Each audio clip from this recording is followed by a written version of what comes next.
I'm Phil Rasmussen, and we're back with another episode of the Triple J Sports Podcast here in Season 2. Episode 2 brings with it a fresh face and new stories to our audience here today. Someone who grew up in Northern California, was an under-recruited high school product, landing in the JC ranks, having a successful career under Coach Bob Burton at West Valley Junior College before landing himself a fantastic opportunity at the University of Arizona under coaching legend Lute Olson, where he won a national championship with basketball household names like Miles Simon, Mike Bibby, Jason Terry, and a slew of others, playing for a legendary college basketball program like University of Arizona. Bennett and I crossed paths during our basketball careers, summertime workouts, and pickup.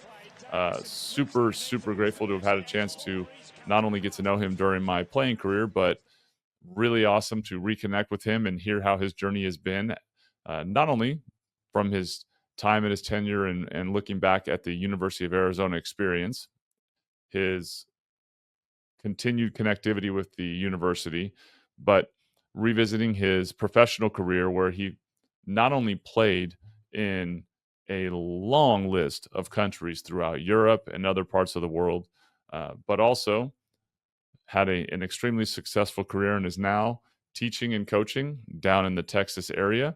He's the host of the Euro Hoop Life podcast, where he talks about the experiences of what it's like to not only be a player going to different countries as a professional, finding out what the food, the culture, the environment is like, but also what it's like for your families. Bennett has a really, really awesome story. Someone I'm super grateful to have had join the show. Enjoyed the stories. Was fun looking back on our time revisiting our UC Davis pickup runs when he was back here in Sacramento in the summer times. And I hope this will be the first of several episodes to come with Bennett. Without further ado, Bennett Davison. All right. Well, welcome back to the Triple J Sports Podcast. I'm here with today's guest, Bennett Davison. Hello, hello. Hey, Phil. How's it going? Good to have you on, my friend. So 12 plus year pro, resident Northern California Sebastopol kid that made good, won a national title at Arizona, and now in a teaching coaching role in your adult life. Really excited to have you on, my friend. Yeah, I got to get a real job nowadays after those 12 years of playing professional. It's terrible. Don't do it, dude. I recommend play as long as you can. That's my advice. That's right. All right, good show. Good talking to you. Right. That's it. That's the story.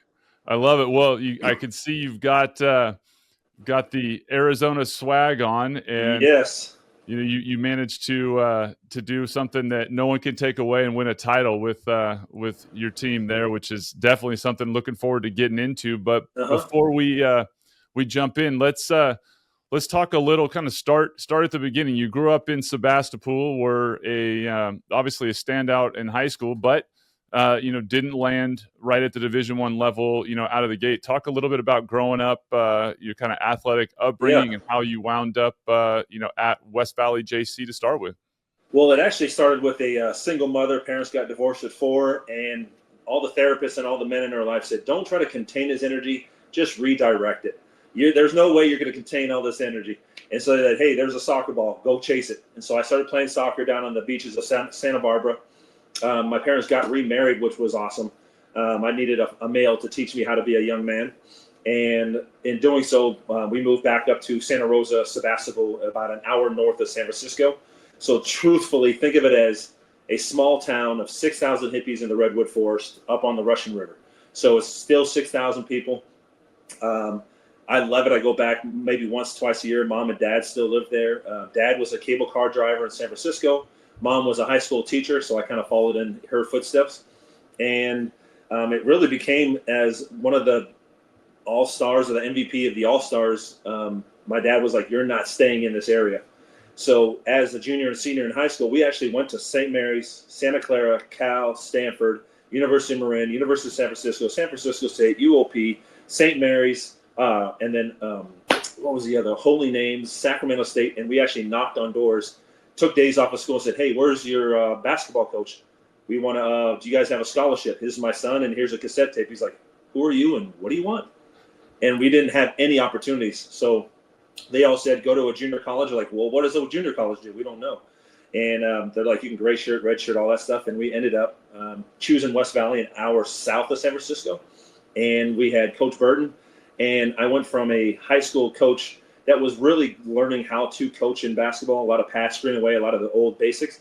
And then I went to junior college, and I had a coach like Bobby Knight. He's like, there's a wall, you run into it, very much like Tarkini, a screamer, a yeller, a very intense, but a highly knowledgeable basketball player. And I went from, wanting to get a scholarship 4 months later, to becoming the #1 JC player in the nation. And I didn't know it. My coach came in after my freshman year.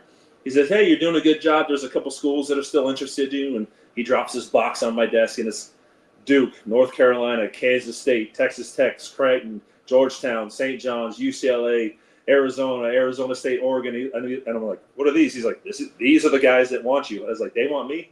He said, yes, I have kind of kept you out of the blue. Because truth be told, those first 4 months of me going from high school into college, I got my ass handed to me, dude, every single day. I didn't know what I was doing. I was out of shape. I didn't get strong. I wasn't strong enough. And coach was like, trust me, just come back next year. You'll be fine. Trust me. And it turned out to be a great situation for me in West Valley. And I still love it. I go down and we do court naming ceremonies, and we do little videos, and we'll have a night where we all just rip on our coach and we make fun of stories, and we're drinking beers and whiskey and stuff. So we still a lot of connection through the West Valley guys, just like there are with the University of Arizona guys. So that's awesome. Like, it's funny because I came, had a brief stint playing for Coach Burton at the end of my freshman year. Coach Tarkanian retired. It was an awesome freshman year as far as getting to play, really high, sky high. Definitely a different environment. Ray Lopes was the head coach, but Coach Burton was his top assistant. Obviously, that West Valley connection. Yep. It was a shell shock to have Burton in there yelling and screaming in the beginning. he's the most fearful, short, buck-eyed, balding coach with glasses I've ever coached under. Yeah, it was intense. And then Andy Newman, who I think was your teammate, was he? Yeah, he was my point guard. Love playing with Andy. Andy, yeah, he was our director of ops at the time, and so I ended up leaving Fresno at semester, transferring, ended up at Davis, and then Burton and Newman ended up at Fullerton, and so I got to play them twice a year. Awesome. Always loves trying to have big games against them. And it was a full circle moment to get some compliments from him about my Davis career, 3 years later since. I wish I could have played against Burton, taken my University of Arizona team, gone down to Fullerton, showed him how to play some basketball. Coach, this is what I learned since I've been gone. Right. Yeah. He, Bibby, Andy Newman, I choose Andy Newman for sure. Yeah. Newman, loved Newman, man. He was always fun too. So, I mean, obviously that's a big thing, especially at that age when you're trying to, figure out. I think a guy like Burton, most guys you don't really know what playing hard is until you get with someone. Practices are harder than games are. Practices are harder than games for sure. What did he like those years? Like you said, he was kicking your ass. Was it just because you were known as an energy guy, high level rebounder, athleticism, but that comes with having a motor? And did that kind of be the background for it? I think my dad and Coach Burton really had the same kind of mentality. Shut up and just do it. I know what's best for you. And I was always, I was never really like, man, you don't know what you're doing, and like talking back. I was like, yes, sir. Because you ever had your dad wonder why he's taking his belt off? He grabs your arm and whips it back. You're like, yes, sir. I hear exactly what you're saying. Could you repeat? Right. I don't need you to repeat that or nothing. I'm good. So there was a funny little story. I was breaking up with a high school girlfriend. I'm in the gym. I'm in the corner sulking, probably a month into it, getting my butt handed to me every day. Coach comes over and says, hey, how you doing, Bennett? It's like, I almost broke up with my girlfriend. I'm kind of sad. I'm homesick. I'm only 2 hours away from home. I'm homesick. It's a big life-altering situation. He says, hey, come to the office. And he sits me down and calls my dad and says, hey, Al, your son's here. He's thinking he wants a red shirt. He doesn't think he can compete. He just broke up with his girlfriend, so he's a little heartsick and stuff. So what are your thoughts on him wanting the red shirt? And he said, hold on a second. I didn't send that sorry motherfucker down there to red shirt, kick his ass and get him back in practice. He's like, thank you, Al. That's all I needed to hear. Click. get back in practice. Stop bitching and moaning. So it was one of those learning situations that you're just like, maybe I can whine out of this one where mom will listen to you, but the dads, they ain't listening to none of that. And we all need that. Oh yeah, most definitely. And it was, you know, and if you're a sensitive player, and there's certain players that will react, it's like, you suck, you can't do enough. I'm gonna be like, watch this. I'm gonna outdo exactly what you expect me to do, and I'm gonna smile doing it, and I'm not gonna scream and yell or pout about it. But that's what Division I coaches, and it went from looking for schools to playing and not knowing if I can compete to choosing where I wanted to play, and then next year we win the national championship. Then we win the Pac-10 championship. Then I enter the draft. So like in 5 years, everything that I had ever really wanted since the age of 6 was to become a professional soccer player. I'd really kind of achieved it. And so I got a lot of personal self-confidence in myself, just in, you know, like we had just had a discussion how some coaches are like, don't shoot the ball. It's like, I got the offensive rebound. I got to be able to shoot the ball. And I remember Lute Olson saying, you couldn't hit a barn or you couldn't hit a shot on a month of Sundays. Or you couldn't hit water if you fell out of a boat. You know, all the stupid sayings. I was like, but I want to shoot. And he's like, well, you got Mike Bibby. You got Jason Terry. You got Miles Simon. You got Michael Dickerson. These are all top shooters in the nation. I was like, but I want to shoot also. I want to get a couple points. So little things like that stick with you and your confidence and things like that. But then you start playing 2 or 3 years, and then you come back and play again. You play 2 years in Istanbul, Turkey, Australia, or Italy. You come back and play against some of those EA Sports preseason games, and high school kids suck, dude. Like, we're going out there in a B League team, a G League team, and we're just like, hey, guys, what are you up to? We're drinking the night before, and we come out and we beat Georgetown or George Washington or James Madison. We beat them by like 25 points just by coming around, and they're trying to full court press, and we're just beating them because we're just that much more experienced playing outside of college. So college coaches, they want to control everything that they do so that they can say that they tried this. But professionals is like, hey, you got to let them play and do their thing. Evolve and grow. Yeah, evolve and grow and become their own player. That's why you recruit them. Let them do the things that they're good at. Teach them and grow. That was always, you know, my progression personally. Was a shooter. I definitely had imposter syndrome getting to Fresno State. Like, do I belong? Do I not? Early on. You get to Arizona, you're like, man, these guys they're missing a lot less shots.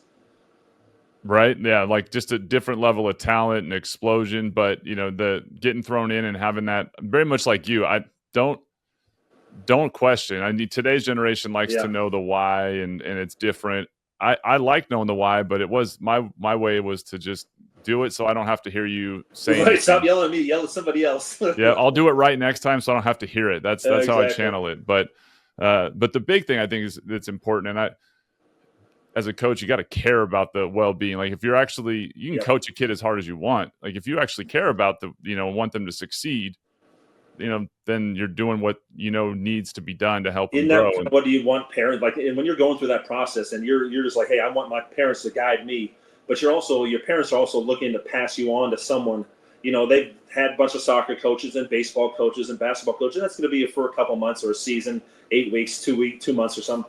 But you're really sending your kid off to live in another state, to be taken care of, to show up and show responsibility, show up 9 to 5, work through the injuries, work through the things that are tough.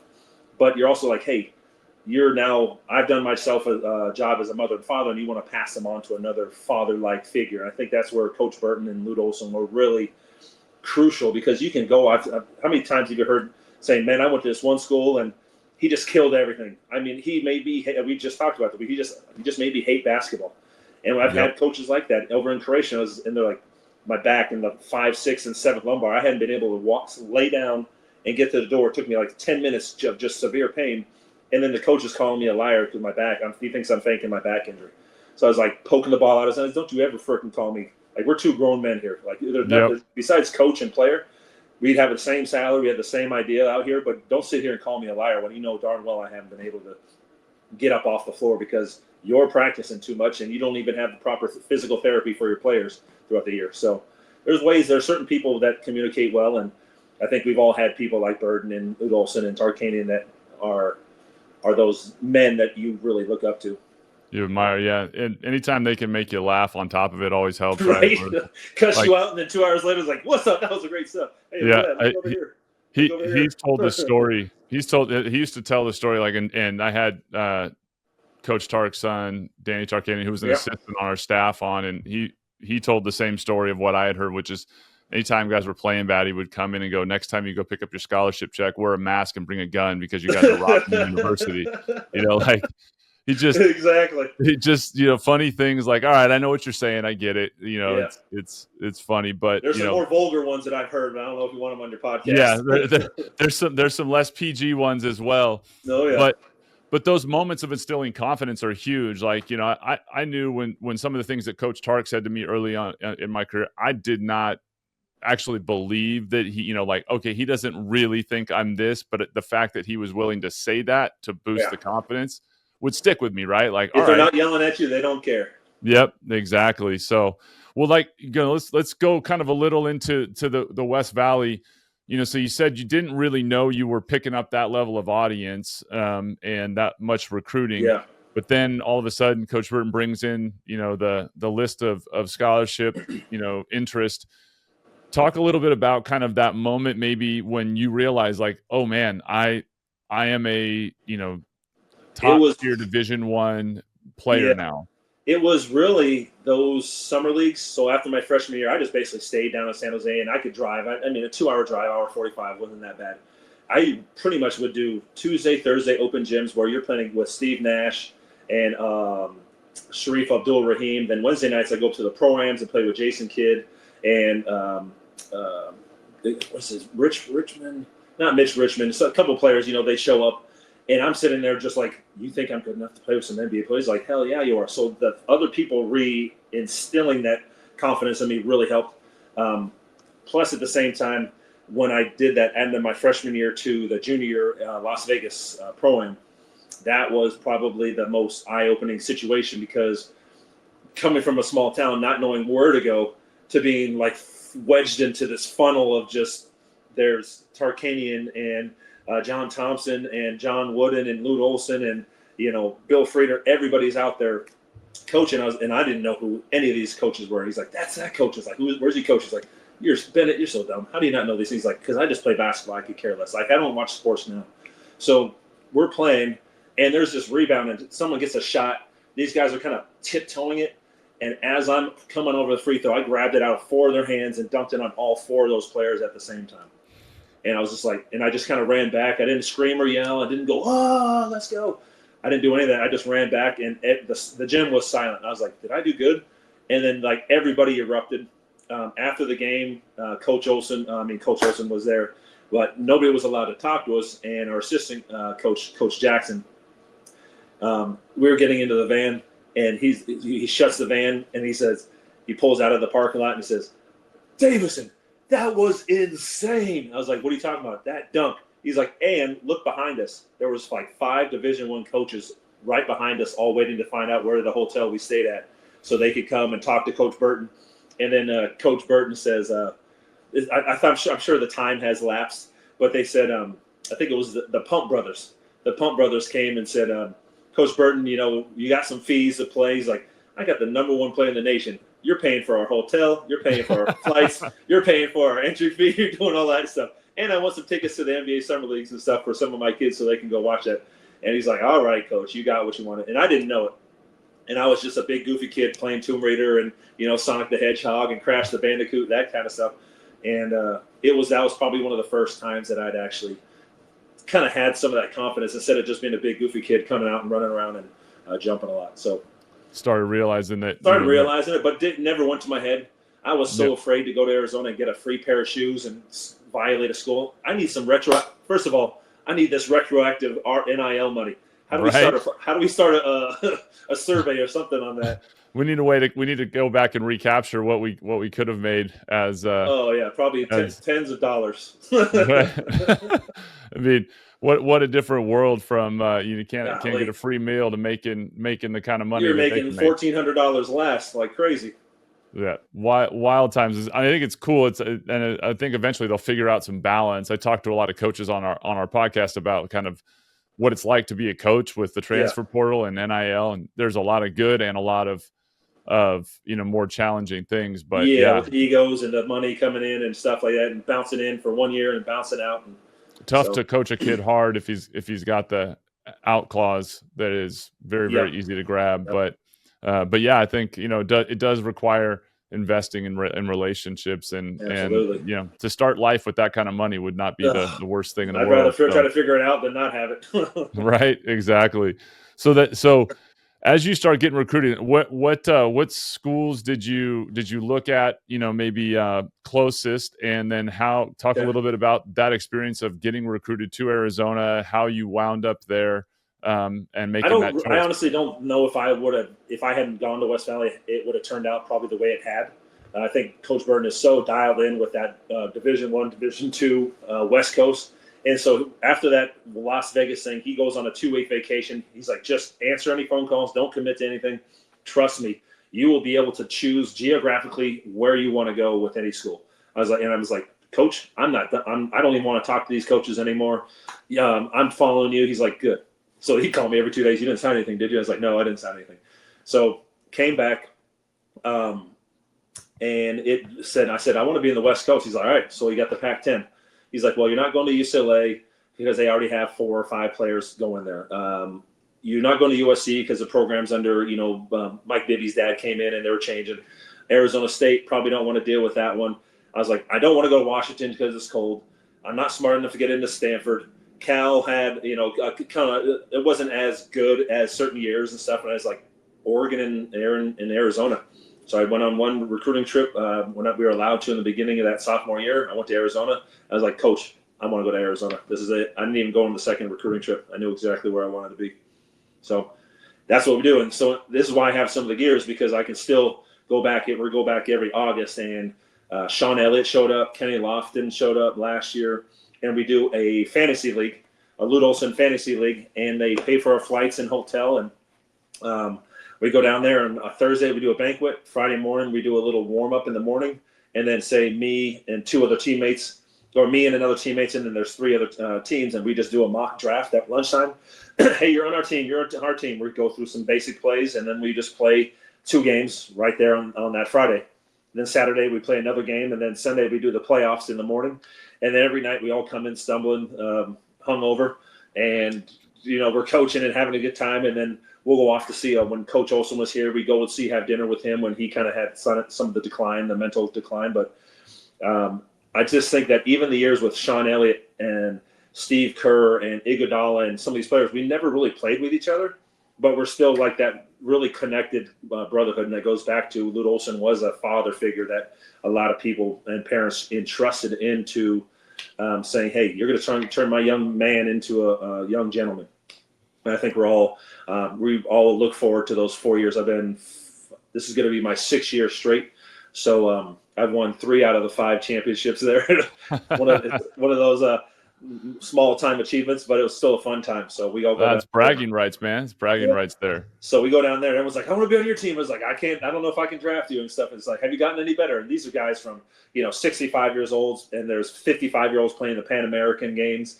And then there's young 26-year-olds that aren't strong enough, but they're still active, and WNBA players that played over in Europe, and females. And it's such a good time. We're signing autographs. We go down and see what's his name? Lloyd, Coach Lloyd. Oh, Tommy Lloyd. Tommy Lloyd, yes. And we get into the locker room and we get a bag of gear and all that type of stuff. So it's always a magical time going down there. That's really cool to maintain the connection. Yeah, that's the roster of guys that have come through to play in the NBA and make like major household names is obviously really, really long. You mentioned a couple with like Steve Kerr and Sean Elliott. Kenny Lofton. Jason Terry's come in through, Donnell Harris, AJ Bramlett, Gene Edgerson. There's a couple of Muhammad guys and they really want the Lute Olson era guys, but Tommy Lloyd's doing a great job of really connecting these older guys with the new and up and coming. So we actually go in the locker room and talk to the players for about an hour and just saying, hey, even if you guys are done, or some of you may go to the NBA, some may go to Europe, there's certain connections that people have. Don't feel free to reach out to us and connect, and we're all here for you. And we shake hands with them, and Love. I think is it Derek? What's his first name? Love. He's probably going to come back one more year for Arizona. Right. He's a talented player, so we all get to see these guys. And Bronny will be there probably in August, so we'll get to meet all these these new and up and coming players. Yeah, that's a cool concept to really carry forward in life. Yeah, I mean, keep and you got alive. some And guys that are from like the next generation that are yeah, playing right now. Obviously, like DeAndre Ayton and TJ McConnell. yeah, we You try to know, get some of those guys back since they haven't Laurie been Markkinen. in the NBA. And I was going through the roster, like you don't really realize like how quickly it adds up. I mean, just oh yeah, in the Fresno State area, even with Tarkanian all the way through UNLV days, like the same thing. There's a bond created when you play for the same coach. yeah. That's interesting when you listen to guys talking about it. That's really cool on your part. But you guys have something, that trumps everyone in your roster. I mean, you guys won a title and Do I have went on something? I a. have any memorabilia here? I have it over on the other side. I have like my rings and the tickets and all those things that we put into a little shadow box. It's pretty cool. See that, like I can think of some of the crazy Here, cool let stories. me go show it to here. Let me go do this. Turn the lights on. There we go. I don't know if you can see it all that well. Oh yeah. So I don't know how close that is. Where are we at here? There we go. Yeah. Yeah, you got the tickets. We got the part of the net, the hat sign, the DVD of the game, and then there's like all the buttons you get, and then there's like the ring. There's some of the pins down on the bottom. Chop the magazines, another hat sign. So we have a little 1997 Top Cats little clock that doesn't work anymore. So have a whole bunch of cool memorabilia. See, that's epic, and they talk about, as a coach, you talk about it. I heard it as a coach, like, one thing they can never take away is championships, right? Like that's the thing that can never go. So, first off, you get to Arizona.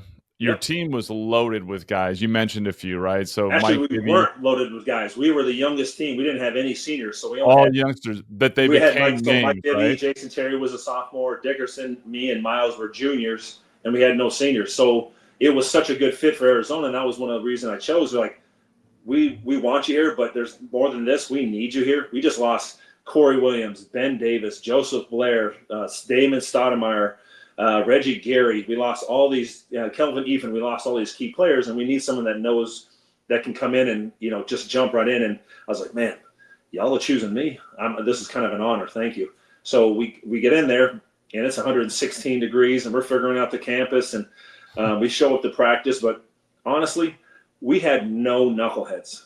We had, sometimes you can kind of recruit some people, and they just come in thinking they're the hot shit, and they're just kind of ruining it. I'm sure with Tarkanian, you got some live wires and people. He's like, I don't know what this dude's going to be getting into at nighttime with girls or just the people he brings around. Yeah, we all had amazing family support, and we also had amazing I don't think I ever missed a class. I showed up to class every day. They stopped checking on me because they knew I was going to be in class every single day. Doesn't mean I learned anything, but it means that I showed up to class and we were responsible and we were there for a reason. We had some academic issues, I think, with Miles Simon. We knocked that out in a few weeks, but it was one of those things where we actually lost our last two games in the regular season at the Cal and Stanford road trip. And then we got a 4 seed because we had beat Utah and we beat North Carolina early in the season. So we had a lot of these bigger games that would buffer that. And then we enter into the region, and then we go down and play in Birmingham, Alabama. Then we played in Memphis. Then we ended up like, holy crap, we're winning. And we're actually the only team in the NCAA history to beat 3 number 1 seeds and win the championship. That was the question I was going to ask you, was like that is one of the things you guys are known for, right? Aside from being, and they won't even do a 30-30 on us. This is messed up. 30-30, hey, let's go. Hashtag 30-30. Shout out 30 for 30. They absolutely do have every reason to put. You guys had a lot of the pre one and done youth too, right? I mean, the young guys. True Cinderella story. That's so you mentioned, so it was Miles Simon, Michael Dickerson, Jason Terry, obviously Mike Bibby, yourself, and AJ Bramlett was a center. AJ Bramlett, Gene Edgerson, Donnell Harrison. So a lot of us just went over to, we were European players, except for Mike Bibby and Jason Terry and Dickerson. So we didn't have like a Paul Pierce and a Rafe LaFrance and a Scott Pollard and a Jacques Vaughn and a Vince Carter and a Jameson and a Shammond Williams, all those guys. We were just, truth be told, if you separate those 6 games, I think our point differential added up to 11 points or 13 points. So we didn't win by a lot of things, but it was, we're supposed to lose, guys. Let's just go in and break an ankle doing it and just go as hard as we can. And I think that was pretty much what it was because, you know, with me and AJ, and we were really a smaller team. They had Ruben Garces. They had all these players that were, you know, jacked up. And Paul Pierce was a Division I blue chip player, and he was probably going to go in the top 3 or the picks and stuff like that. And we were just a bunch of no names. Bibby had to prove himself. Jason Terry, he never got any playing time. Miles Simon probably got the playing time when somebody else wasn't, you know, giving them a break. But other than that, nobody was known on our team.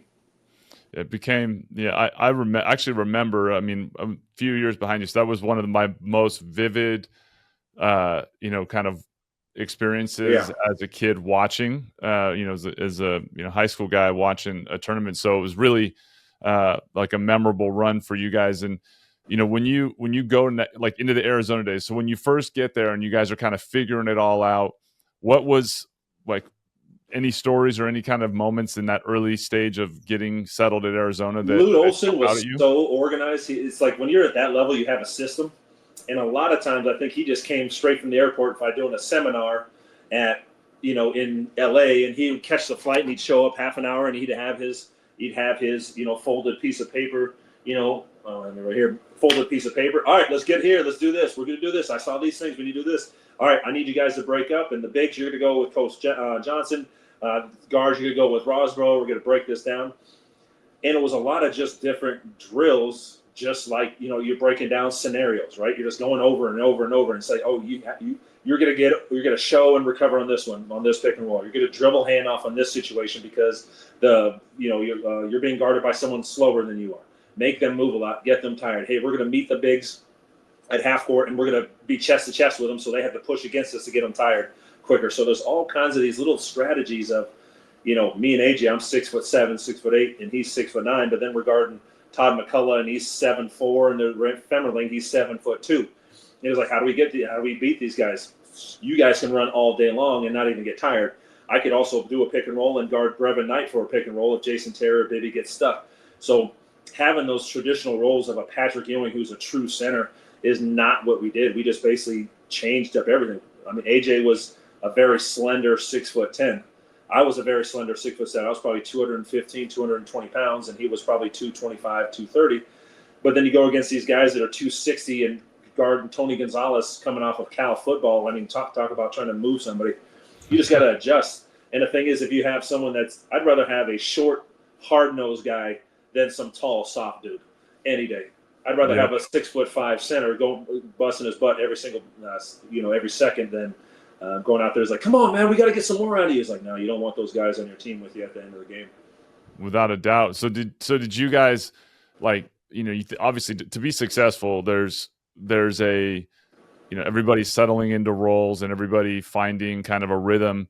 At what point, you know, during the season, and, you know, you mentioned the Pac-10, you know, and the kind of number of known kind of NBA guys that came, you know, that were in the conference at the time too. When did it click, and what was the kind of chemistry component? I have no idea, because we lost those like last 3 out of 4 games, and we're like, oh crap, we got this tournament, and we weren't expected to do anything. So then we almost lost to College of Charleston. Then we almost lost to Southwest Louisiana State. We never heard of Bill Musselman. I slowed the game down. I think we were down 6 points with like a minute and a half left and came back and won by 2 points. Then we're like, oh, all we have is Kansas. Like, oh, if this is our first, you know, if these teams have been hard, we're going to get our butts drowned by Kansas. Came out, played against them, actually beat them.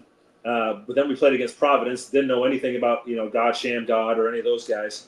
Like I said, I don't study basketball. I don't even watch basketball. I will not stop what I'm doing to watch a game. And then we go to the Final Four, and it's like, holy crap, this is a large stadium. This is a football stadium. There's 52,000 people in here. And like this, you can't even kick a ball to the ceiling. I mean, we're used to playing in these little field houses, and McHale's 15,000, but when you get to 48,000, it's a big arena. And then there's the security and all the cool thing and the swag bag and then the video presses, and it's just a fine-tuned marketing blitz media thing. And it was just like, Dad was like, tell stories. I was like, I don't want to tell my country stories. Like, you have a great story. And now it's, I'm telling more stories now that my career is over with. But it was a whirlwind. And then we came back and we won the whole thing. And we're getting on the back of the bus. And I said, so who do we play next? You play Cal. You usually play Stanford. You play Arizona State. You play New Mexico afterwards. And you're just like, holy crap, we're the number one team in the nation. Like, it is a surreal feeling. Your kids are so used to, like, all right, we play next, so nobody cares what we did last game. Who do we have next? All right, we got practice. We have to get back on the bus. We have to take a road trip. Got to get back on the plane. We got to fly to Spokane. We got to take and you're just like, you're on this constant rinse and repeat, recycle. And then all of a sudden, you're like, that was the last game of the season, and we won the last game of the season. Hell yeah! What are we gonna do tonight? And we go down to downtown Indianapolis. There ain't nothing going on. There ain't nothing going on. So here's Arizona's fans, and then here's Kentucky. Kentucky's the whole stadium, and we have like this little hey mom, hey dad, and then we go out, and everybody drove home because like you have Arizona over here, and then you got Indianapolis and Kentucky, and you got North Carolina over here. Everybody's over in the East Coast. We had nobody there, so then we just came back to the hotel and hung out with our parents. Went and got some Jimmy dogs, hot dogs, whatever. And then when we came back to Tucson, that's when things started going crazy. The streets were shut down and people were running around topless and all kinds of stuff. Of course, we missed the best night to hang out, but the celebration night. We had championship parties and gatherings and autograph signing things. So Tucson is the only thing in University of Arizona basketball, first of all, and then other sports is the only thing in Tucson. It's not like Phoenix or LA where you got Universal Studios and Disney and the Dodgers and the Angels and the Lakers and all that stuff. Tucson, that's all we got. There's nothing but the University of Arizona right there. Right? We call it Tucson, Arizona, because it's so dusty down there. Yeah, that's a great place. I think that's an underrated and under talked about aspect of like collegiate sports as a whole, as being in a town without pro like that. Fresno was the same way, right? Like that was their NBA roster. The NFL team is Clovis and Fresno. That's all you guys got down there. That's what you have, and you're trapped. It's epic, right? It's like an alligator Alcatraz. You can try to leave if you want to, but you're gonna a long pull before you hit any big city. Nothing to go to, but it's awesome when you play for that, right? I mean, I was a freshman playing a few minutes, just backing up Chris Jeffries, literally a minute or two a half, right, at most, until we late in the year when we were depleted. I was playing quite a bit, but I'm 1 or 2 minutes a game, and I can go around anywhere in Fresno and get whatever I want because small town. The small town. That was a really cool experience, and so to win a title in Tucson and have the world kind of at your fingertips. And I still get asked about, because our whole team is a bunch of halfies. Me and AJ are half black and half white, and we're tall. Mike Bibby and Miles Simon. So I've been called AJ and Miles. And like everybody is like, who the Mike Bibby, Miles Simon, Michael Dickerson, Bennett, who nobody remembers, and AJ. They're like, who are you? I was like, I'm AJ Bramlett. Hey, they're like, hey, come on in. I got some in for you. AJ's getting in trouble. I don't know how he keeps getting into trouble in the Tucson. Right. Well, so talk a little bit about some of the guys. I mean, like the best part about college sports and sports in general, right, is the bonds you form with your teammates and the going through the kind of being in the trenches together. But obviously, Mike Bibby, like let's start with him. He's went on to have an epic NBA career as a Sacramento guy. I have a tremendous amount of fond memories of watching Mike play. Remember him. Mike is a very generous guy. He may seem introverted. Obviously, in the world of basketball where everybody knows your name, it's hard to say that he's introverted. But he really likes being around his friends and family. When I lived in Sacramento, across in Natomas, across from Marco Arena, we would just have our daughters who are the same age, and one of his daughters. We go over there, and the wives are hanging out and stuff. And next thing you know, Maya, where are you? It's my oldest daughter. And she's got a bald patch right here. His daughter shaved part of the top of her head, and her sideburns like, all righty, we got to keep an eye on you guys. They were like 3 and 5 years old. It was so cute. Then they had their nails done all bad like this. So we would just go around and play video games, and his brother and Dane and Matt and Jeremiah, they're all there. I pop into the summer leagues in Sacramento. So coming home from being overseas 9 months out of the year and then coming home, it was nice to have a good team in. And a lot of times at Arizona, you kind of have your little cliques. But I really got to hang out and got to know Mike a lot better when our kids were in the backyards of pools and things like that. And then about 3 years ago, Mike Lorente, who was at Capital Christian, he was coaching at TBT, the basketball tournament for a preseason, kind of like a win $1 million for your team or $2 million. And Mike came in for 5 or 6 of those days, and we coached together. So we go out and drink and having a good time. But he's a natural, genuine guy, But when you have someone like myself who went to Europe, and then you have the players with the NBA, there's a little different ego that goes along with being that NBA and being famous in the NBA because you're in the that top 5% of all basketball players. That's where everybody tries to achieve to do. But I really enjoyed my time being that. I would say I was like an 88, a top European player, but I was going to be a bench rider in the NBA. I was like, you know what? I'm not going to do those NBA summer leagues. I'm not going to do that. I just want to go off and enjoy my time with the family after about 4 or 5 years. And I was blessed. I got 12 years, and now I just play sand volleyball, and I play on a competitive league in AA. I think there's AA division and there's A division, and I still play in a very competitive league. What happened with this camera? It just adjusted on me. Yep. But so I still play. I'm 49 years old, going to be 50, and I'm still touching the top of the backboard. And obviously, I can't play on wood floors. My lower back would say, you're not going to walk straight for 3 weeks. You know how it goes. No doubt. Yeah, that's the payoff. The payoff is the injuries, the knees, the back, the whole nine. So, But players like Jason Terry, you want to go?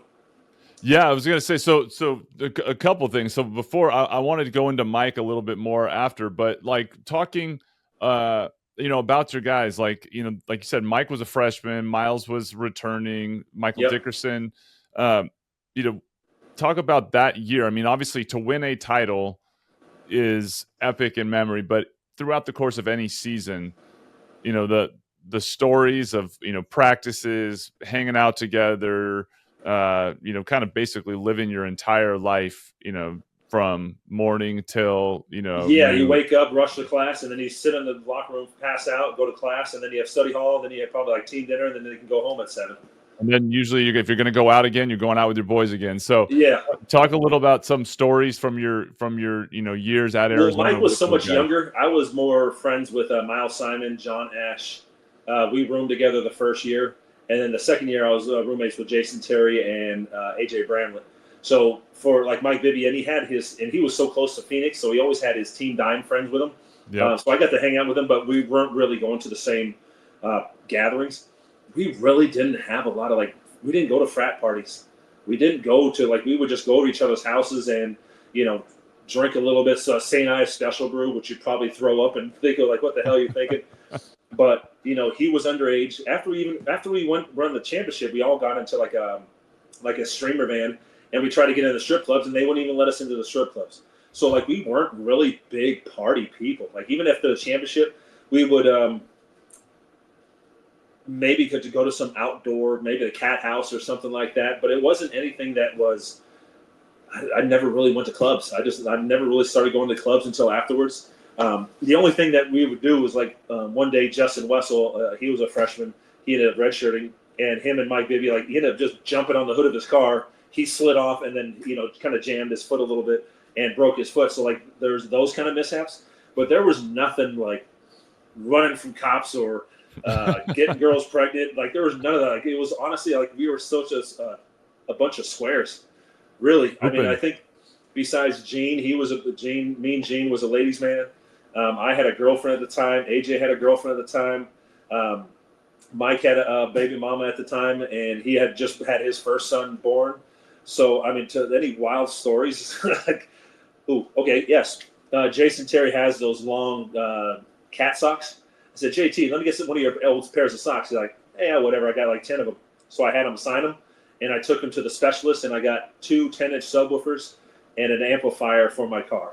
So that's probably the wildest thing that I did. I mean, no joke. There was this isn't probably on the wild stories, but we were playing at UCLA, and it was kind of just like talking when you had Coach Davies sitting there don't shoot the ball, even though you just made 3 in a row. it was that junior year, and we had lost at home to UCLA, and it was kind of just like one of those things. Like, I'm here to play basketball. I felt like I was the number one JC player in the nation. I had plays run for me. I didn't have any plays run for me at Arizona, so everything I had to do was work for it for myself. I didn't have any pick and rolls. I didn't have any really drop passes. And I actually went into the car so frustrated. I just started crying in the car. I was like, this isn't basketball. I'm not happy here. This isn't basketball. And I was sitting, I was like, man, this is the first time I've cried since Dad whipped my butt in 6th grade. And I went home, got my gear. I went back into the gym, and they were cleaning the gym. And I just shot till like 1 o'clock in the morning until they were done cleaning the arena. And one of the reporters was sitting on the fitness. He's like, do you mind if I rebound for you? And I just started shooting. And even after those types of things, Josh Passner, who was our coach, he was pretty much a player/coach. We would go into the gym Monday, Tuesdays, and Wednesdays before or after practices, and we'd still get shots. We'd work on that foot placement, coming around the curl, left foot, right foot. Point that left toe towards it, and the right will follow. Follow through. Don't follow through like this. Don't follow through outside. Follow through at the basket. Little things like you've got to find some way to be able to lock in, and just those little moments of frustration or like, what the hell am I doing here, or am I good enough? I remember that, just sitting in the car, just like, this it sucks. I hate it. I don't like it. But then come back and you just push through it. Hey, on with the next day. And those are those moments, just like Coach Burton. Hey, I didn't send him down there to redshirt, get his ass back in the gym. Get him those back are the moments working. You need when you're just like, I really can't just drive home. I'm 2 states over, and I'm frustrated a little bit. You can't just quit. You just got to keep on pushing through. There's moments that change for sure. I know as a freshman at Fresno, I mean, in high school, I could play, right? I was make the right play, could shoot. Didn't get recruited going into my senior year as much as I thought, and the Fresno State thing came late with Coach John Welch recruiting me. But early in that season, my freshman year, I remember distinctly, hearing from Coach Tarkanian and Coach Welch, like, hey, I'm further along, more prepared to play than they anticipated. They, instead of redshirting, they want me to play and back up. The one question mark was they didn't know if I could rebound. And I remembered, like, they didn't know if I could rebound at this point. And the emphasis of hearing that, oh, that's the one thing that I need to work on.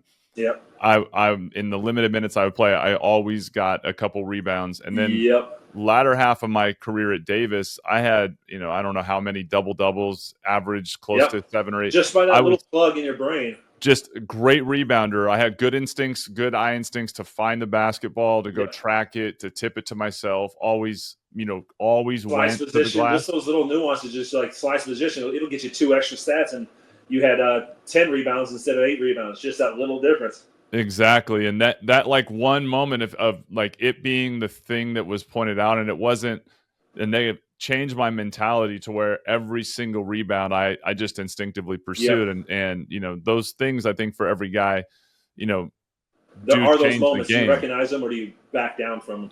Yep. And so you're there. We have all this talent. You mentioned Lute Olson and the guys talking about getting off the glass. Like, what, as a team, and kind of developing continuity, obviously when you're younger and you're coming together, you're going to have bumps and bruises, but who were the leaders on that team that year? I mean, you were still new coming in. Yeah, and I was definitely a role player. Just like if you're on a team with Kobe and Shaq, you're not getting shots, right?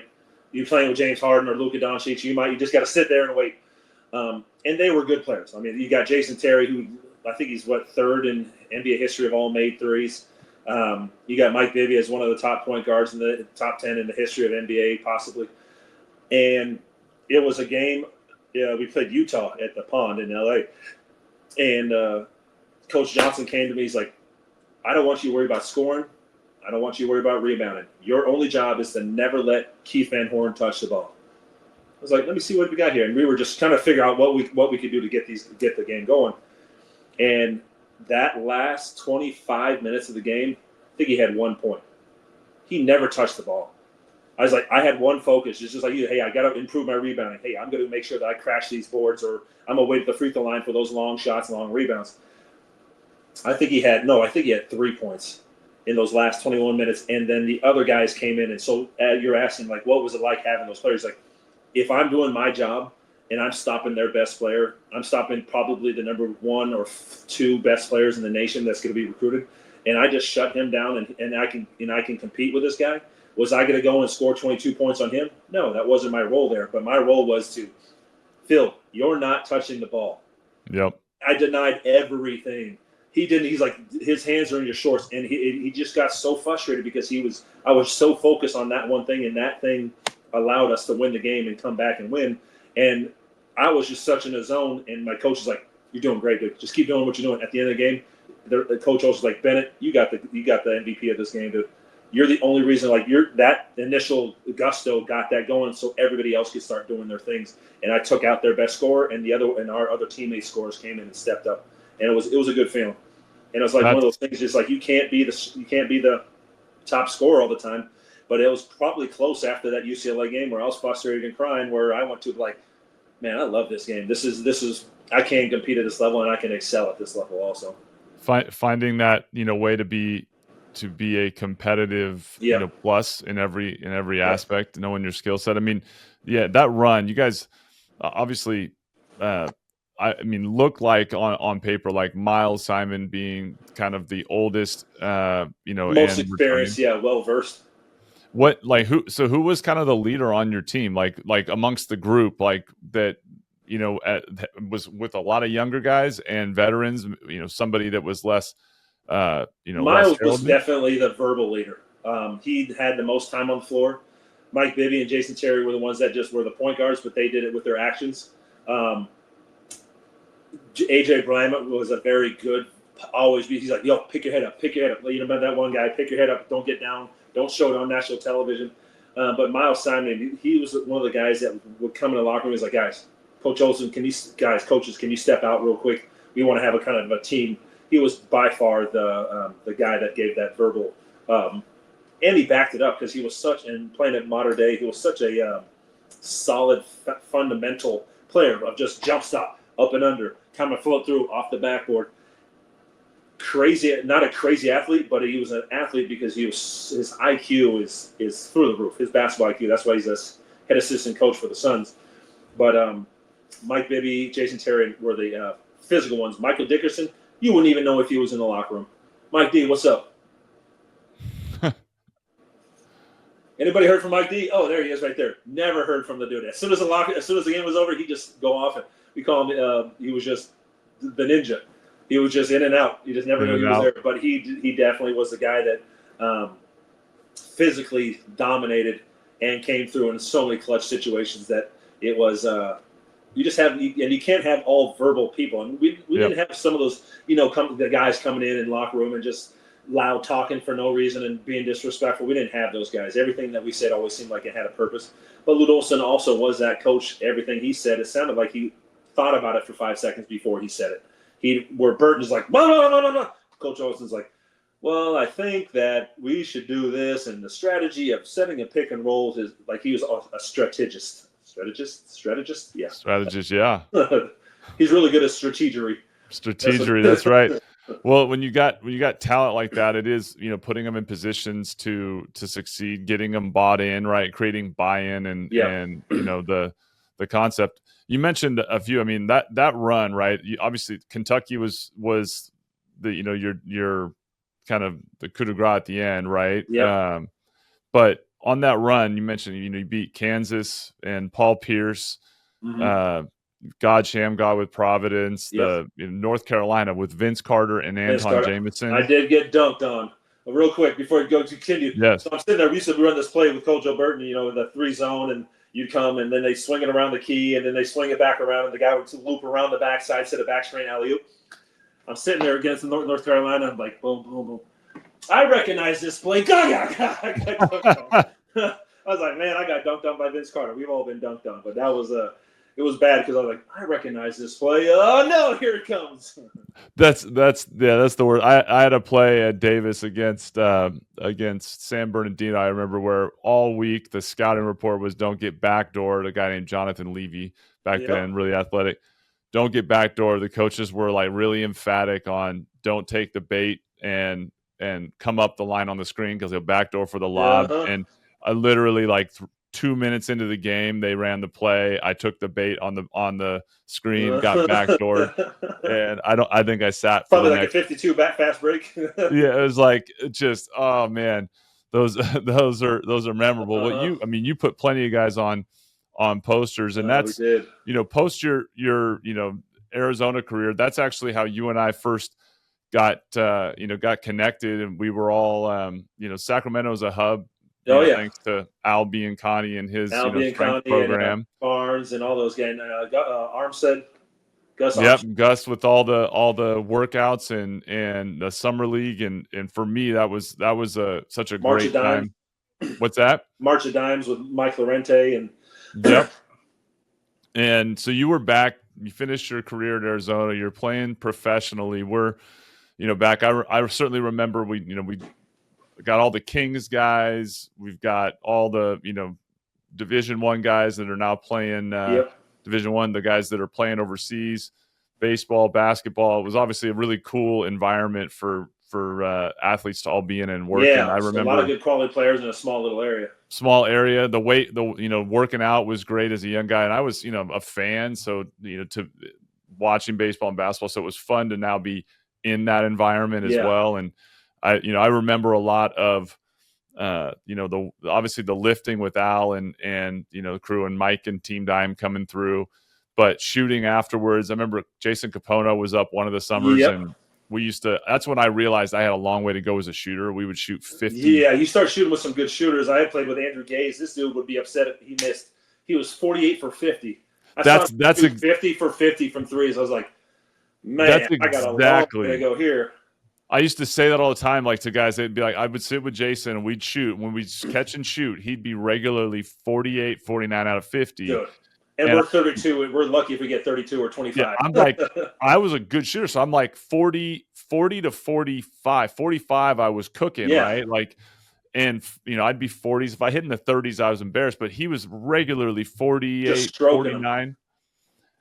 Off the dribble, as soon as he put it on the deck, he would drop into my range just off one dribble. But I would leave and be like, dude, I got a long way to go. Like, that is regular. I'm not having to chase any rebounds. It's cool to see someone do that and just to be able to, like, man, I'll rebound for you anytime. I don't have to. It's not a rebounding drill. Yep. And Peja would be in there. We'd watch. So there was a lot of like, to me, like, okay, there's the mountaintop. I know what I'm chasing, and I'm in the room. So breeding the confidence, that was always fun. But we, also that's when I met Lynn Washington, Bobby Knight, and Indiana alum, and you guys would hop in the car. We'd all drive out to Davis from there and go play pickup, and you would come and dominate our Davis pickup run. Picking on those college kids, that was fun.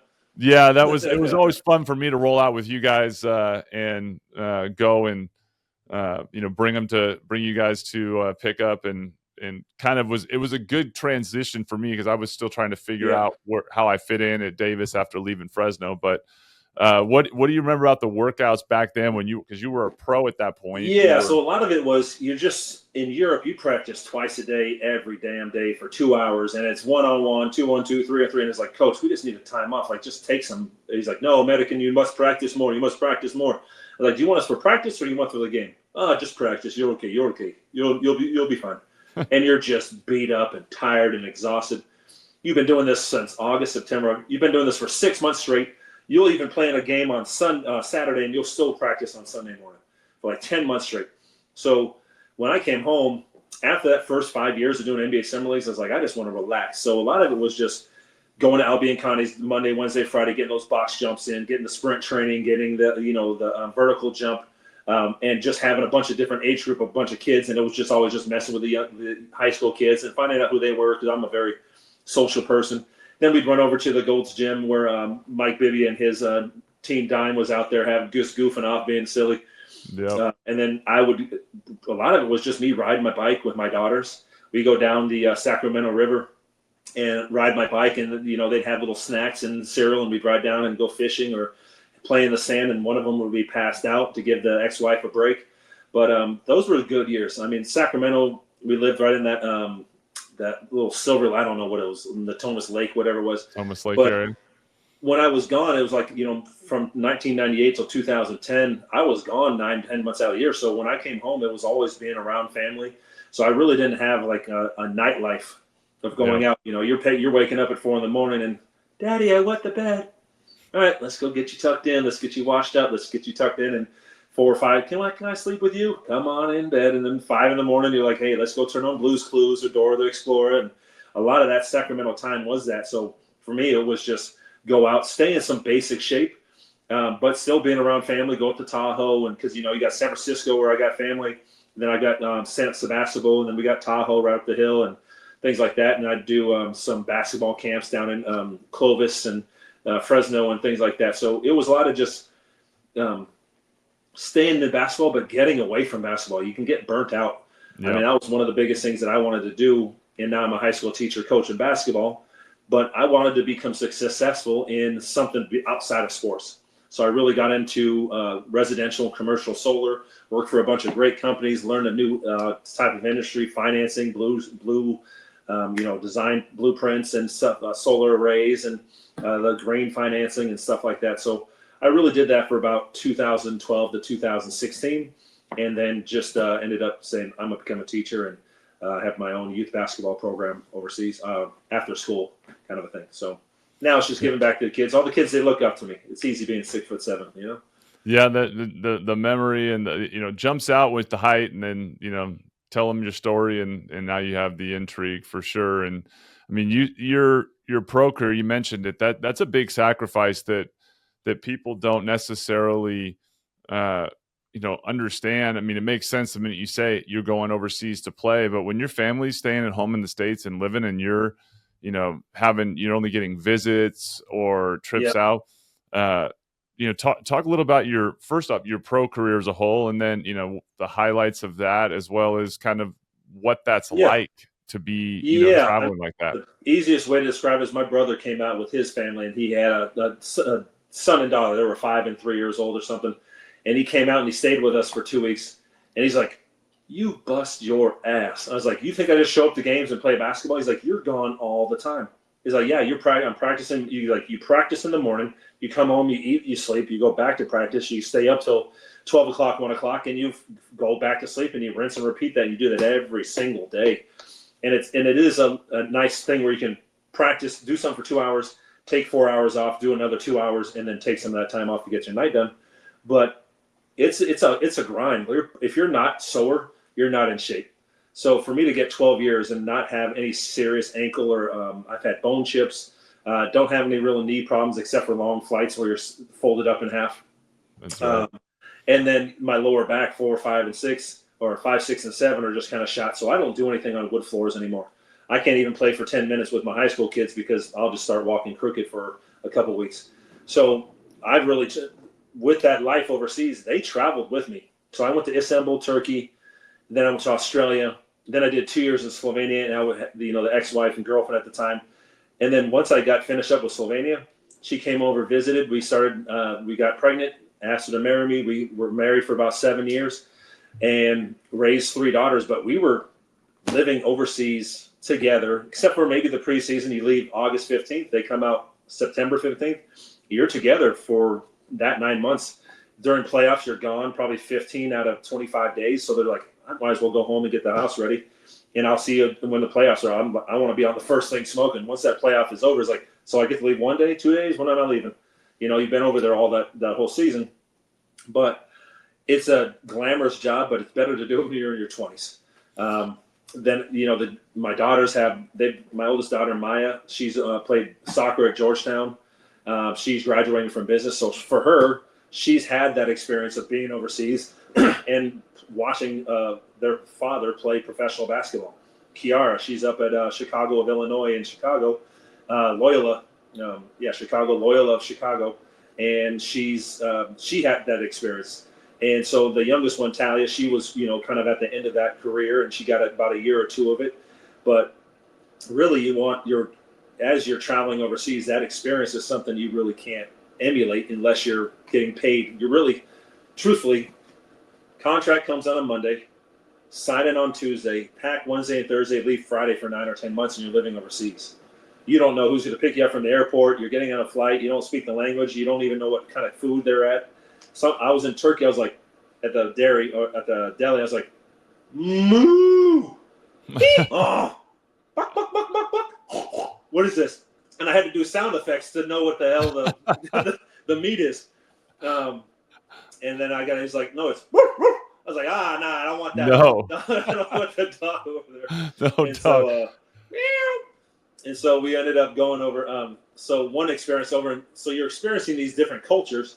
And the ex-wife, girlfriend at the time, she's staying in one place. It's like a 1.5-mile walk to where our apartment is. And in Islamic cultures, and some of them in Istanbul, Turkey, these men are eyeballing. They are undressing your girl while they're standing right there. They are just, all 20 of them just lined up, undressing them. Women are kind of low on the totem pole. So she comes back and she's like, you'll never guess what happened. I said, what? She's like, this guy comes up to me and says, Natasha? He's like, no, excuse me. Like, what do you want? He's like, oh, American. A hotel? You go hotel with me? She's like, what the F? What the hell are you talking about? He thought she was a prostitute because she was walking alone and she was an attractive female. And so she says, can you ask one of your teammates how to say, get the fuck away from me in Turkish? And so it's, siktir git, get the hell away from me. And she said that happened like 2 or 3 times. So there's some experiences that you just don't really know what to look for. But then you also realize, hey, I'm going to Turkey, and they still owe me $60,000. So I started like this, kind of interviewing players like yourself, like we're doing right now. And I just interviewed players on a YouTube channel called Euro Hoop Life, all one word, Euro Hoop Life. And I just interviewed players and saying, hey, Lynn Washington, how was your team in Japan? Man, they were great. They paid me on time, never an issue. I recommend it to anybody. But then I talked to this one player, and he says, you go to Mongolia, they're going to feed you a horse. He comes into his apartment, and there's a whole horse leg with a hoof and fur on it. So the whole time he's like, man, what is that? He's like, this is our meal. He's like, I'm not eating a horse. Actually, a horse is pretty good. I've actually had it. So there's a lot of those things that you just don't know what's happening. So through those years, I played in Istanbul, Turkey. I played in Australia, in Melbourne, Australia, with Andrew Gaze, that player that hit like 50 out of 50, like 3 times in a row. Then I played 2 years in Slovenia with Luka Doncic's father, Sasha Doncic. I knew Luka when he was about 3 or 4 years old. And then I did 2 years in Naples, Italy. Then I did a year in Bologna. Then I went to the EuroLeague. And a couple of those years I did some EuroLeague and played against the Ceskas and the Real Madrids and the Barcelonas and the Maccabi Tel Avivs. And then I played Cibona in Croatia. Then I played in back to Bologna, Milan, Greece, and finished off in Australia. So I was a traveling basketball salesman. Got to see all sorts of countries. I know I always tell my wife and my kids, I mean, most of the places that I've been to, sports brought me, to play. Right. But as a pro that plays overseas, you just listed off a huge chunk of the countries that you can go visit. And those are the ones I played in. So I got to also play in Israel and Tel Aviv and Moscow and saw the Red Square. And we would go to Berlin and we go to Stuttgart and we go to Real Madrid and we go to Barcelona. Then we go to Oslo. Then we go down to Egypt, not like near Egypt. Then we go all the way to Eastern Russia. And it was just, negative 30 in the gym when we're warming up. And saw all these cool little stories of, man, you went over these places? And I was like, yeah. He's like, what was it like? It was like, it was awesome, but it was just like your hotel. You go to the airport, hotel, gym, then you go out to a club, and then you get back to the airport and you're out of town. So it's not like you really get to visit Moscow. You get to travel in it, but you don't really get to see it. It's a really unique experience, like you said, in your 20s. And I would imagine too, when the kids are young enough, I know I thought about this a lot for coaching. When I coached for a couple of years at Chico State and kind of made the decision to go back to Sacramento. When the kids get to school age and you start thinking about, they start hitting 5 and 6. Yep. So did that play a role, or how did that affect when they hit like school age in your Well, kind of for my career, it was like the perfect storm. 3 giant hurricanes coming together. One thing is celibacy and infidelity don't work out in a marriage. So I was kind of going through the end of that divorce. Professional athletes, I don't recommend getting married when you're in the best times of your money-making career. That's just my little 2 cents. If they love you, they'll still be there for you. So I was going through divorce. The end of my career was 2009, 2010. And then the economy took a dump, 2007, 2008. So it was kind of like you own a couple properties and you're investing in things. And then all of a sudden, oh, my house was worth $800,000. Now it's only worth $375,000. The hell do you do? So it was kind of like a perfect storm. And it was one of those things just like, hey, what do? We redefine ourselves, or we quit, or we just redefine ourselves. And that's where I really got into residential and commercial solar, enjoyed that, and been teaching moved down to Dallas 2015 to be closer to my 3 daughters who are off in college now. And life is about transition. Is how you deal with them. Do you fold like when a coach is yelling at you, or do you like, hey, you know what? He thinks I need to rebound more, so I'm going to go rebound more. You just adjust. And take the lessons that you learn and just start applying them. I know for me, my head is one big sports analogy of something I learned or something a coach said for most of my life. My son has a running joke that everything is a lesson with me, and that everything that we do, and he always gives me a hard time. Like we just watched a movie. Why does there have to be a lesson in it, Dad? Yeah, exactly. But the main lessons, like what do you, out of your career and everything that you've been through, what do you think most about, and what things do you think translated in the largest ways to your life now as a as a teacher, as a coach, whether it be sports or art or engineering or something? You've got to find something that you're going to wake up and do anyways. And I also do personal training. It's like, hey, I can be your trainer, but you've also got to find something that you like doing without somebody else around. Go for a bike ride. Go ride your horse. Go for a short jog. Push the kids on the stroller, whatever it might be.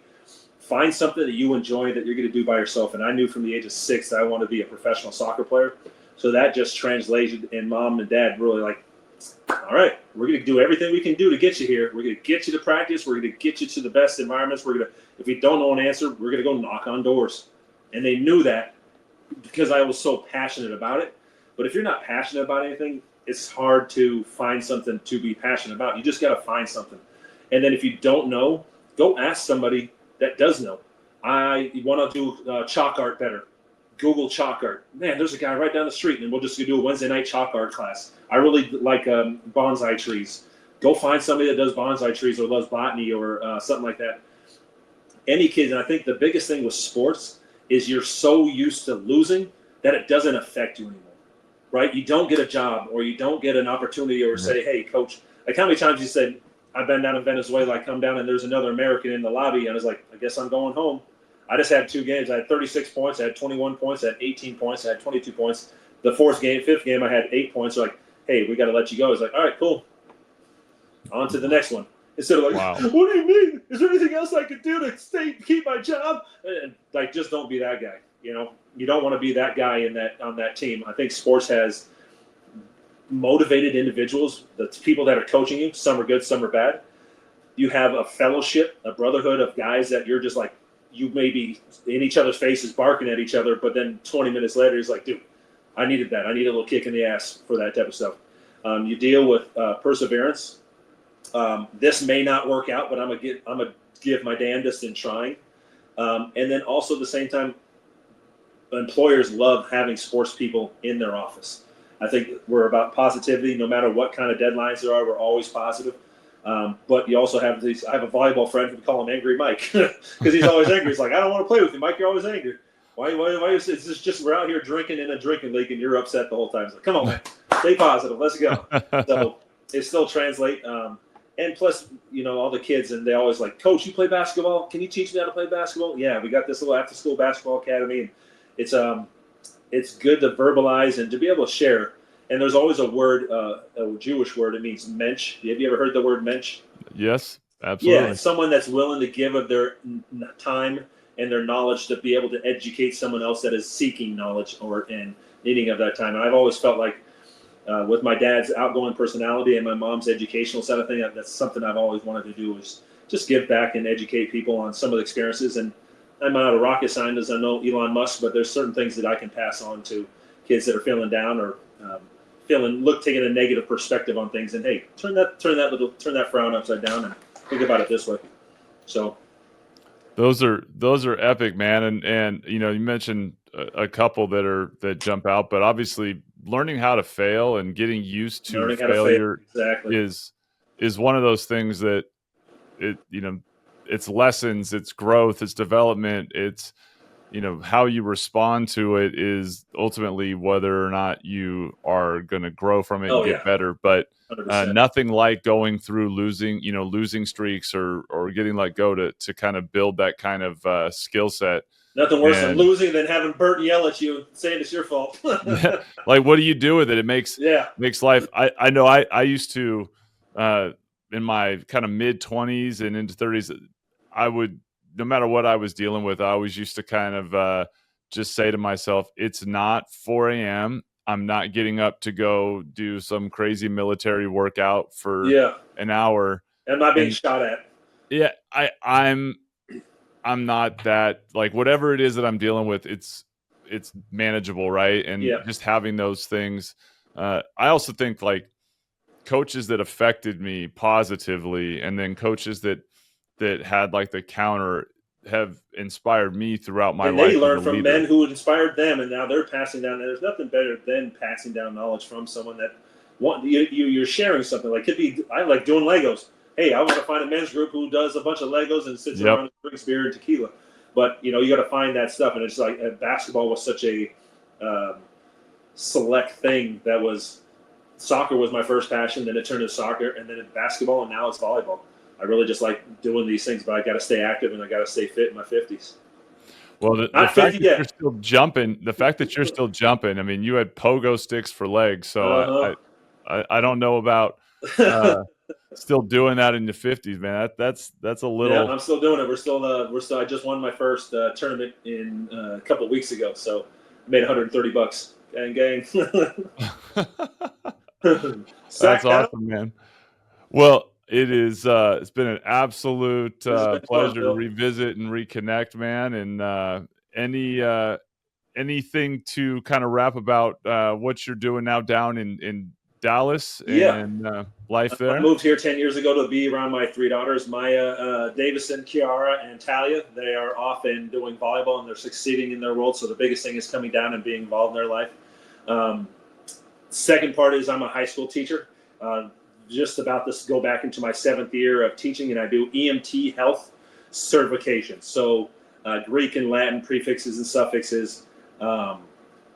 A lot of my juniors and seniors in our high school, we send them to the junior college so they start their associate's degree. So there we focus at CTE, certified trainings, health, engineering, robotics, web design, anything of that nature. So with a lot of our kids, we like them to have a certification. So when they leave high school, they're like, now what do I do? No, you can actually go into an industry and make $36,000, $45,000 a year. Did I say 45? $45 a year, $45,000 a year, and they can come out with a certification. So I found a really good school. Our principal, Mrs. Addison, is amazing. I can actually leave the classroom and take a phone call and come back, and these kids are still working. Wow. You know how everyone's heard the horror stories of slapbox competitions in the locker in the bathroom during classes, and little Hispanic kids bringing in Starbucks cups with red wine, and girls making out with girls in the how do you say, the blinds of the school. And there's just a lot of things that are wrong with school, certain ways that we discipline schools. But I'm at a school right now, I don't think we had any, maybe a couple little yelling matches, but we haven't had anything serious. I love the kids, I love the environment, and I was like, you know what, I'm not going to deal with the ISD stuff, and I'm going to go back. So I've got a good location 20 minutes away, and then I do an after school youth basketball program and a club team on the weekends. So between that and sand volleyball and teaching, I'm busy. That's awesome. Still involved. What age group do you coach? Coach Bitty kids on? basketball. I have a little portable hoops where you can, like one of those big old heavy rhinoceros things. Like if you have all the stuff, it's like a ton. You got to wheel these things, big fat knobby tires. And so I lower the rim down to 8 feet, got my spot markers, and then I got the high school kids that are trying to play AAU, and we work on a lot of the same thing that me and you and Capono were working with Albie and Connie, and foot placement and lead foot and, step backs and why we do hook shots this way, or how we separate ourselves from just, a little drive, push off, little lean back, little Dirk Nowitzki, Luka Nia, one of those. So, yeah, it's just staying active and trying to build a support team of, parents and kids that want to be in the gym and enjoy the same things that I enjoy. That's awesome, man. Well, you can find me at bird_basketball. Bird, just like BRD, bird BIRD _basketball. It's pretty simple. We'll have to put the link up there. Yeah, and your podcast as well. You're a Hoop Life, right? Yeah, that's mostly for wives and husbands that are about to go overseas. So if there's any time that you ever want to just say, let's pop on for 10 minutes, they're just 8 to 12 minute quick videos. I've got about a couple 45-second shorts. And it's good to know what you're getting into. What teams don't pay on time. Don't go to Turkey your first year. They're not going to pay you on time. Greece, there's a lot of sketchy teams over in Malta. But if you go to Australia, Germany, Sweden, and those places, they're going to pay on time, not a problem. So it's just good to know what you're getting into. That's a great resource, given all the variations. But awesome, man. Well, really grateful to have you on, my friend. It's good to catch up. And best. Thank you.